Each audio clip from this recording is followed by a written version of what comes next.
La Iglesia de Jesucristo de los Santos de los Últimos Días enseña que José Smith tradujo las antiguas planchas del Libro de Mormón por el don y el poder de Dios mediante la ayuda de los intérpretes nefitas y al menos una de las piedras de vidente de José. Las fuentes indican que José colocaba la piedra o piedras dentro de un sombrero.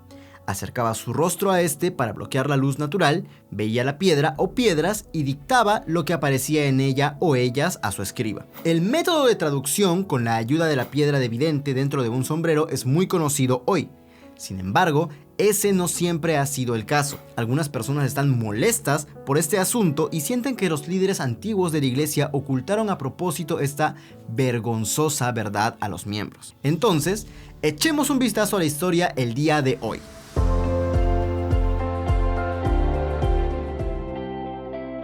Ahora compartiremos algunos datos o perspectivas y ustedes pueden llegar a sus propias conclusiones como siempre. Existen muchas referencias antiguas sobre la traducción del Libro de Mormón a través de los intérpretes nefitas, los cuales se conocen como el Urim y Tumim. Las referencias con respecto al método de traducción con la piedra de vidente dentro de un sombrero aparecieron por primera vez en fuentes antagónicas como el libro de E. D. Howe en 1834, Mormonism Unveiled.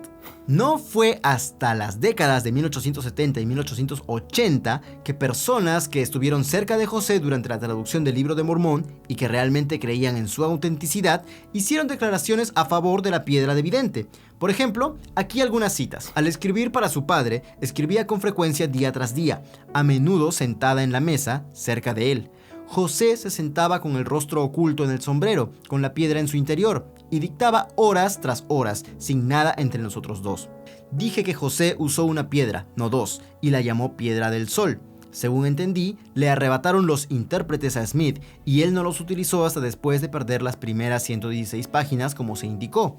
Mi declaración fue y ahora es que, para traducir, José puso la piedra en su sombrero y ocultó su rostro en él para evitar que entrara la luz. Él dijo que el profeta poseía una piedra de vidente a través de la cual podía traducir tanto como del Urim y Tumim, y por comodidad usó la piedra de vidente. Tan pronto estas fuentes comenzaron a aparecer, eruditos y líderes santos de los últimos días empezaron a hablar más sobre este método de traducción. George Q. Cannon está de acuerdo con esto en la biografía que escribió sobre José Smith en 1888. Una de las cosas en las que se apoyó José para buscar las verdades del registro fue un guijarro o roca peculiar a la que también llamó piedra de vidente. A veces la usaba en vez del Urim y Tumim. Para 1899, parece que incluso el presidente Lorenzo Snow mostró con orgullo la piedra de vidente de José. Él, el presidente Snow, me mostró la piedra de vidente que poseía el profeta José Smith, mediante la cual realizó parte de la traducción del Libro de Mormón. El erudito B. H. Roberts fue uno de los primeros defensores del método de traducción con la ayuda de la piedra de vidente, aunque en 1903 enfatizó el desafío de interpretar algunas de las pruebas. Aparecerá entre esta declaración de David Whitmer y lo que dijeron José Smith y Oliver Cowdery una aparente contradicción. José y Oliver dicen que la traducción se hizo por medio del Urim y Tumim, mientras que David Whitmer dice que la traducción se hizo por medio de una piedra vidente. Sin embargo, la aparente contradicción se aclara gracias a una declaración de Martin Harris. Harris dijo que el profeta poseía una piedra vidente, por la cual podía traducir tanto como del Urim y Tumim, y por comodidad, entonces usaba la piedra vidente. En las primeras décadas de 1900, B. H. Roberts hizo varias declaraciones a favor de la piedra de vidente que aparecieron en distintas publicaciones de la iglesia, incluso en la historia completa de la iglesia y algunos de sus manuales de enseñanza. Aquí algunas citas que refieren a eso. David Whitmer, otro de los 3 testigos, es más específico sobre este tema, después de describir los medios que el profeta empleó para evitar que la luz le diera a la piedra de vidente.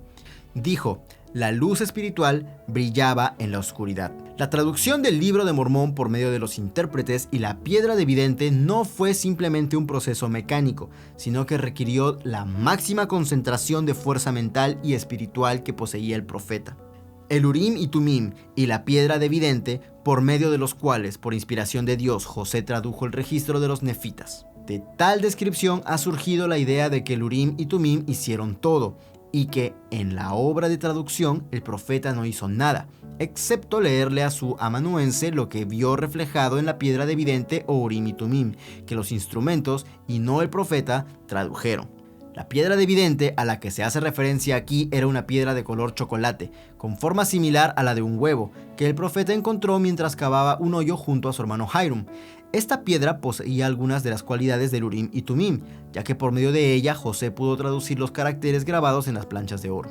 El profesor de historia de la iglesia, John Henry Evans, apoyó esta teoría en la publicación de 1905, que contó con el respaldo del presidente del Quórum de los 12 Apóstoles, junto con el futuro presidente de la iglesia, Joseph Fielding Smith. La declaración de Evans sobre la piedra de vidente incluso aparece nuevamente en la revista oficial de la iglesia para niños en 1920. Una de las cosas en las que José se apoyó para buscar las verdades del registro fue un guijarro o una piedra peculiar, a la que llamó piedra de vidente y que a veces usaba en vez del Urim y Tumim. José y su hermano Hiram descubrieron esta piedra en el fondo de un hoyo y bajo guía divina la sacaron a la luz para usarla en la obra de traducción.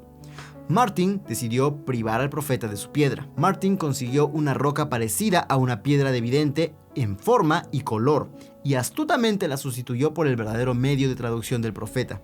La siguiente vez que iban a comenzar su labor, al principio José se quedó en silencio y luego exclamó: «Martin, ¿qué pasa? Todo está oscuro». Y las enseñanzas a favor de la piedra de vidente también aparecieron en al menos algunos manuales de la escuela dominical en la década de 1930. Asimismo, vemos otra referencia sobre la piedra de vidente durante una transmisión dominical del apóstol Joseph F. Merrill en la radio KSL. La transcripción de dicha transmisión se publicó en Deseret News la semana siguiente. Claramente, durante la primera mitad del siglo XX, esta información salió a la luz, pero no todos estuvieron de acuerdo con esa interpretación de las pruebas. Para 1956 parece que el entonces apóstol Joseph Fielding Smith cambió de opinión sobre el asunto. Él escribió: «No existe una declaración auténtica en la historia de la iglesia que exprese que se usó tal piedra en la traducción. Dicha información es un rumor y personalmente no creo que se haya utilizado esa piedra para este propósito. Puede que haya sido así, pero es muy fácil que una historia de este tipo circule debido al hecho de que el profeta poseía una piedra de vidente, que pudo haber usado para otros propósitos». Tengan en cuenta que esta es la opinión personal de Joseph Fielding Smith y él mismo reconoce que podría estar equivocado. Ahora, al igual que muchos, tampoco creo que intentara maliciosamente engañar a los miembros. Creo que simplemente no estaba de acuerdo con la forma en que otros habían interpretado las pruebas. Parece que hay muy pocas declaraciones a favor de la piedra de vidente en fuentes oficiales de las décadas de 1950 y 1960. No sé si esto es una correlación o una casualidad, pero las cosas comienzan a mejorar después de la muerte de Joseph Fielding Smith en 1972.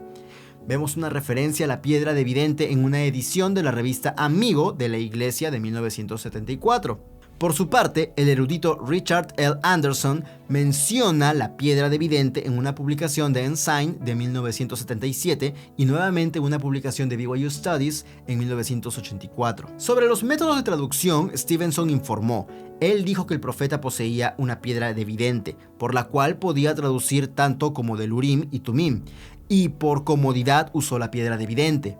Evidentemente, algo así como un proceso inverso estaba en marcha cuando José Smith adaptó la piedra de vidente de su entorno al intenso trabajo espiritual de traducir las antiguas planchas de las Américas. Otra referencia sobre la piedra de vidente aparece nuevamente en un artículo de Ensign de 1988 que escribió un director del área del sistema educativo de la iglesia.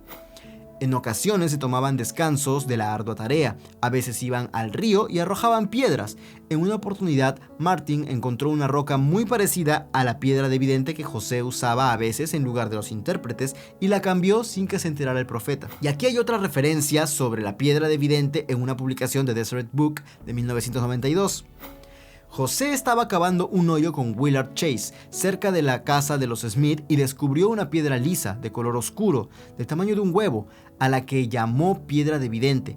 Más tarde la usó como ayuda en la traducción del Libro de Mormón y también para recibir ciertas revelaciones. El elder Russell M. Nelson enseñó sobre el método de la traducción del Libro de Mormón a los nuevos presidentes de misión en 1992 y su mensaje se publicó en la revista Ensign en 1993. Los detalles de este método milagroso de traducción aún no se conocen por completo. Sin embargo, tenemos información valiosa. David Whitmer enseñó: José Smith colocaba la piedra de vidente dentro de un sombrero y ocultaba su rostro en él. Acercaba el sombrero a su rostro de tal manera que la luz no pudiera entrar y en la oscuridad resplandecía la luz espiritual. El elder Neil A. Maxwell también habló sobre el tema en la revista Ensign en 1997. David Whitmer dijo que a medida que el profeta usaba los instrumentos divinos que se le proporcionaron para ayudarlo, aparecían los jeroglíficos y también la traducción al idioma inglés, en letras luminosas y brillantes. Entonces José le leía las palabras a Oliver. Martin Harris relató sobre la piedra de vidente, aparecían oraciones, el profeta las leía y Martin las escribía. Joseph Knight hizo observaciones similares. Por supuesto, en las últimas 2 décadas, el conocimiento sobre el método de traducción del Libro de Mormón se ha popularizado. Entonces, casi todo este episodio me he dedicado en demostrar que existieron muchas referencias con respecto a la piedra de vidente en el pasado, pero la narrativa dominante en las últimas décadas ha sido la explicación del Urim y Tumim. Probablemente porque así es como José describió la traducción. Parece que el método de la piedra de vidente fue minimizado a mediados del siglo XX. Pero, ¿por qué sucedió esto?